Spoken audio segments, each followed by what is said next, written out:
But we do get a lot of people who don't, who maybe aren't comedy fans, who don't tend to know what Law Review is and get a little bit put off. But it's just the name. This thing's been going for 60 years. It's a comedy institution. I can imagine one of the key things is, well, I don't know much about law, so I won't be privy to law jokes. Yeah. Is it law jokes?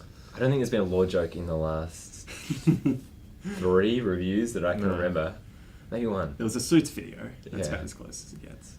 So we've had a partnership with the Vizard Foundation since 2012, where they've sort of adopted a benefactor role to the Melbourne and Monash reviews, giving them sort of financial support and connections with the comedy industry.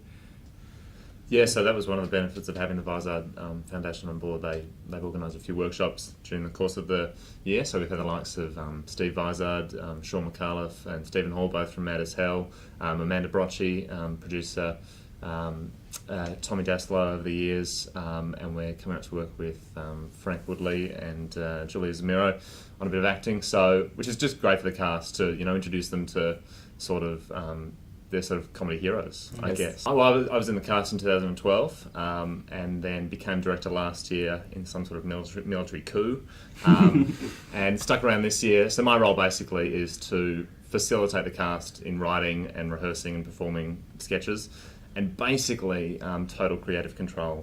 I think it boils down to no, but my job is basically to encourage the cast to set up an environment where they can be funny and to help them try and produce the best show that we can, and obviously working with these two who are fantastic as producers to hopefully produce a really good show. Yeah, it's been really fun so far. Had a lot of support, a lot of really good direction. We had a writing workshop which was heaps of fun and I think inspired a lot of people, and yeah, it's been really fun for me. Most of the time we seem to find a good point where it's funny. Yeah. Seems to be a bit like when it rains, it pours as well. Yeah. Like you'll have like barren period for a long time, and then everyone just like comes up with stuff at the same time, like different bits and pieces. I think that kind of stuff would be pretty important to like all get on the same wavelength, because I think that your improv and stuff's pretty important. What the review does is pull together a group of people, most of whom have never met before. I mean, especially now that they're no longer sort of required to be students at this uni. So it pulls together this group of talented people together. They work towards this show, find out what they're good at, what they like, and then in the past few years, a number of the teams from there have then gone on, perhaps as a whole or in smaller groups, to take shows to the comedy festival. What have you gone through before with Law Revue that you're looking forward to everyone else experiencing for the first time?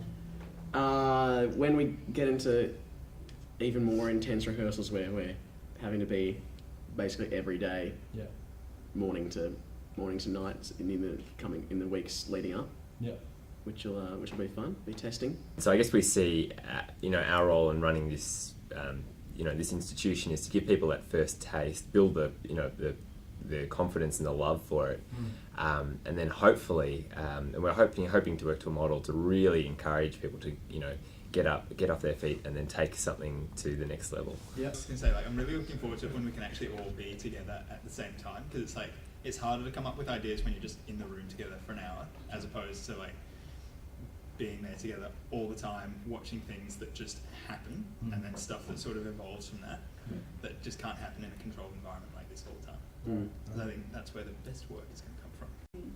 A lot of procrastinating on YouTube, a lot of ideas come from that, or for me. Wine.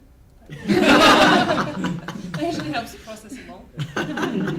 Initially, it was quite daunting for me going through the process of auditions. It was pretty extensive, but I think after that it was a lot of fun, and I think meeting everyone and being in a space where it's all about comedy and creating comedy, I just really enjoyed it. Oh, I still am enjoying it. I can't think of a better way to get your foot in the door and get some experience and just have a great time, and it's a really good building block like that. With you, I know. I mean, that's what draws us back, and we enjoyed that in the technical role. Just feeling that buzz every night, and the, I guess the vulnerability that you expose yourself to in that role. is a pretty amazing experience for anyone. Oh, So. absolutely. And Doing the auditions was pretty daunting. Like doing 3 rounds of auditions was unexpected. But also just being able to do like writing comedy for the first time and really getting into it and like experimenting with like a little bit of film, a little bit of writing, a little bit of performance, like being able to do all the elements like in this space with other people that are like good at it and passionate about it. And just when the first joke hit and people laughed and just that rush of endorphins getting released, like that was a really good moment. Does your cast have a writing team behind them? We have a few people from previous reviews who will come in and sort of workshop sketches and help with sort of blocking and staging. But typically on the whole, the cast will write, rehearse and perform every sketch in the show, which is another point on and what a great experience it is for them, because some of them are just actors who've never written before. Likewise, some are just writers who've never acted before. Which sounds like a bad recipe for success, but it tends to produce very well-rounded performers, and people tend to discover that they have talents in other areas that they didn't think were possible. How do you encourage someone who's not written comedy before to write with confidence? Is there some sort of process behind that, or? We use a series of whips and chains. No, it can be quite daunting because one of the parts of the audition is to actually submit a written sketch and perform it in front of the 60 odd people who are auditioning. So it can be really daunting for the people who haven't written before. But once they're in the cast, we've got a lot of really talented writers and people who know sort of what it takes to write sketch comedy. So they tend to develop over the course of the process, and the sketches at the start of the year compared to the final ones you see in the show, there's a massive difference.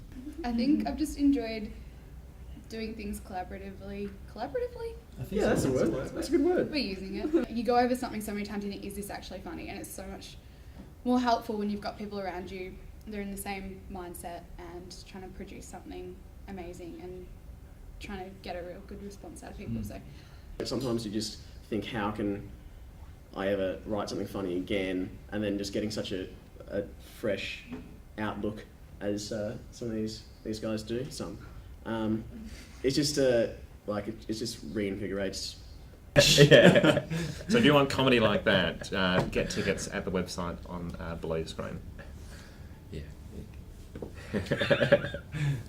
There Oh my it is. god, you're making my job impossible. In this box is the website right this here. link here. 1, 2, 3. Beautiful, thank you.